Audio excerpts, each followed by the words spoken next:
엄마의 의자. 시공 주니어 출판사. 베라 윌리엄스 그림글, 최순희 옮김.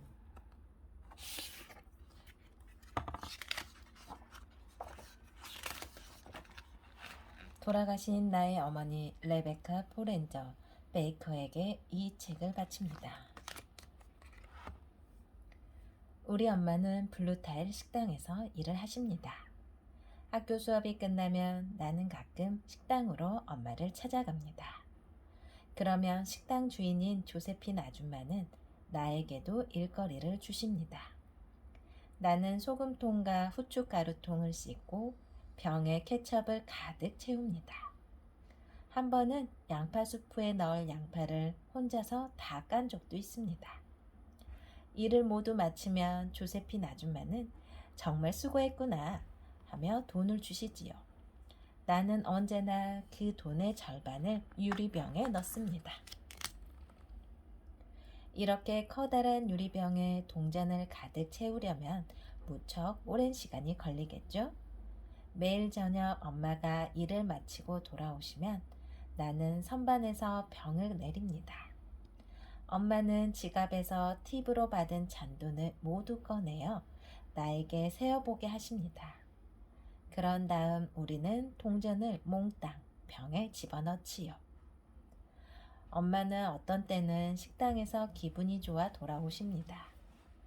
또 어떤 때는 너무 지쳐서 내가 돈을 세어 나란히 늘어놓는 동안 잠들어 버리는 적도 있습니다. 팁은 꽤 많은 날도 있고 아주 조금밖에 없는 날도 있습니다. 팁이 적은 날이면 엄마의 얼굴에는 걱정이 가득합니다.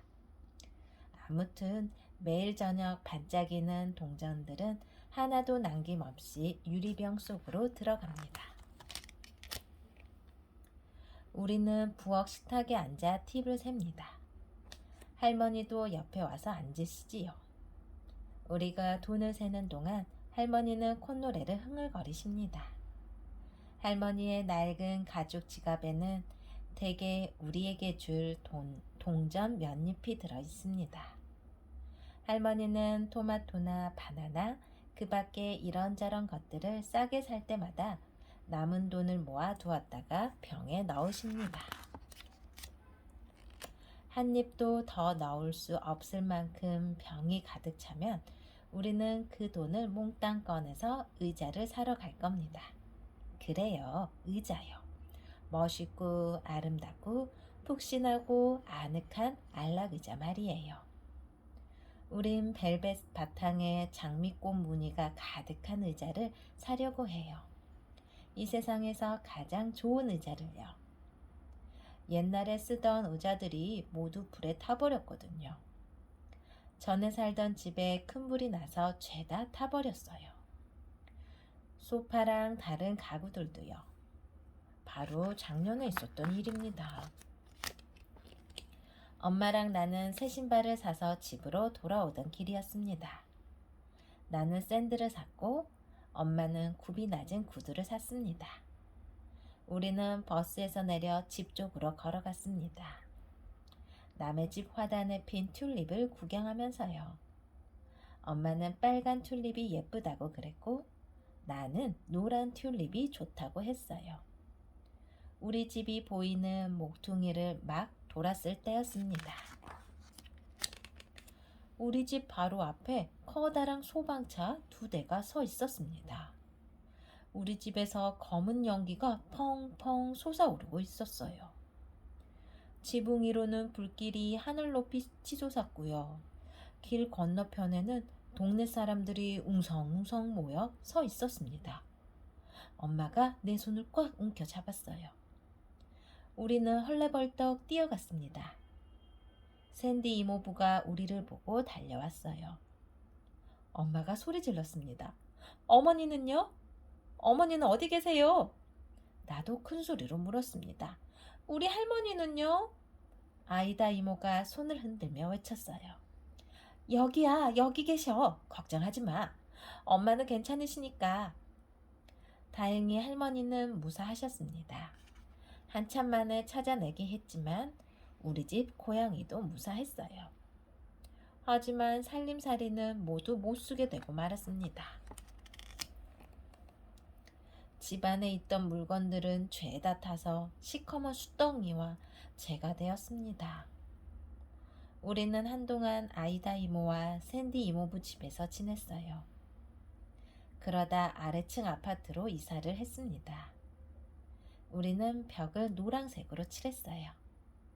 마룻바닥도 반짝반짝 윤이 나게 닦았습니다.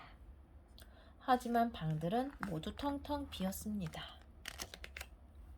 새 집으로 이사하던 날 이웃 사람들이 피자와 케이크와 아이스크림을 가지고 찾아왔습니다. 또 여러 가지 살림살이도 갖다 주었습니다.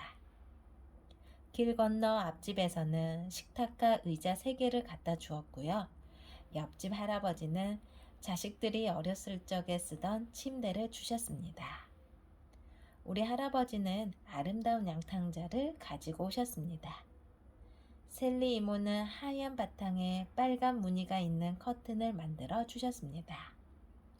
엄마가 일하는 식당의 주인인 조세핀 아줌마는 냄비와 프라이팬 그리고 은그릇과 접시들을 갖다 주셨습니다.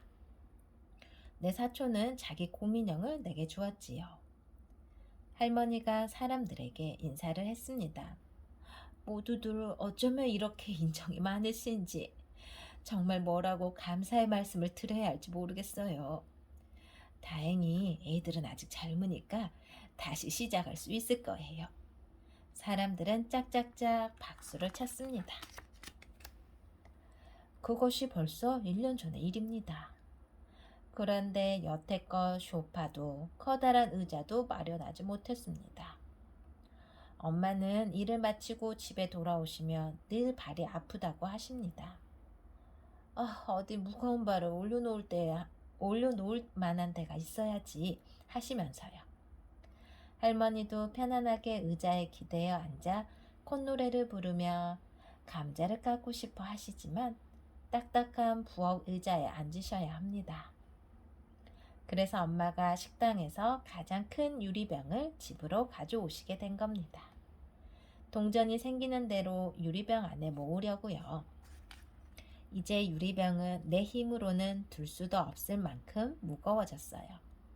샌디 이모부가 25센트짜리 동전을 하나 주셨을 때도 이모부가 나를 안아 올려야만 했습니다.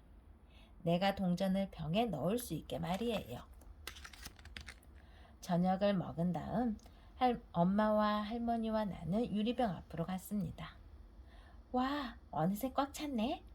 엄마는 믿어지지 않는다는 표정을 지으셨어요. 엄마는 5센트짜리, 10센트짜리, 그리고 25센트짜리 동전을 쌓는 작은 종이를 집으로 가져오셨습니다. 나는 동전을 일일이 세어 종이로 쌌습니다. 엄마가 식당을 쉬는 날 우리는 동전을 모두 은행에 가져가 10달러짜리 지폐로 바꾸었어요. 그런 다음 버스를 타고 시내로 의자를 사러 갔습니다. 우리는 가구점을 4군데나 돌았습니다. 큰 의자에도 앉아보고 작은 의자에도 앉아보고 높은 의자와 낮은 의자, 푹신한 의자와 딱딱한 의자에도 앉아보았습니다. 할머니는 온갖 종류의 의자에 앉아보니 마치 곰 3마리 이야기에 나오는 금발머리 소녀가 된 기분이라고 하셨습니다. 마침내 우리는 가족 모두가 꿈꿔온 의자를 발견했습니다.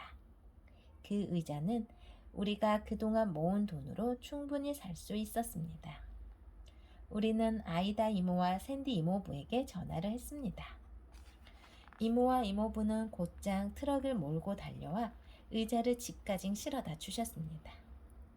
두 분은 우리가 안달이 나서 의자가 배달될 때까지 기다릴 수 없다는 걸 잘 알고 계셨거든요. 나는 트럭 진칸에 실려 있는 의자에 앉아보았습니다. 엄마는 차가 달릴 때에는 의자에 못 앉게 하셨어요. 그렇지만 집에 와서 의자를 트럭에 내려 현관까지 운반하는 잠깐 동안은 함께 앉아있게 해주셨습니다. 우리는 의자를 하얀 바탕에 빨간 무늬가 있는 커튼이 드리워진 창문 바로 옆에 놓았습니다. 할머니와 엄마와 내가 의자에 앉자 아이다 이모가 사진을 찍어 주셨습니다. 이제 낮에는 할머니가 이 안락의자에 앉아 지나가는 사람들과 이야기를 나누십니다. 저녁에는 엄마가 식당 일을 마치고 돌아와 여기에 앉아 텔레비전 뉴스를 보십니다. 저녁을 먹은 다음엔 내가 엄마랑 같이 이 의자에 앉습니다. 내가 엄마의 무릎에 안겨 잠이 들면 엄마는 나를 안은 채 팔을 뻗어 불을 끌 수도 있답니다.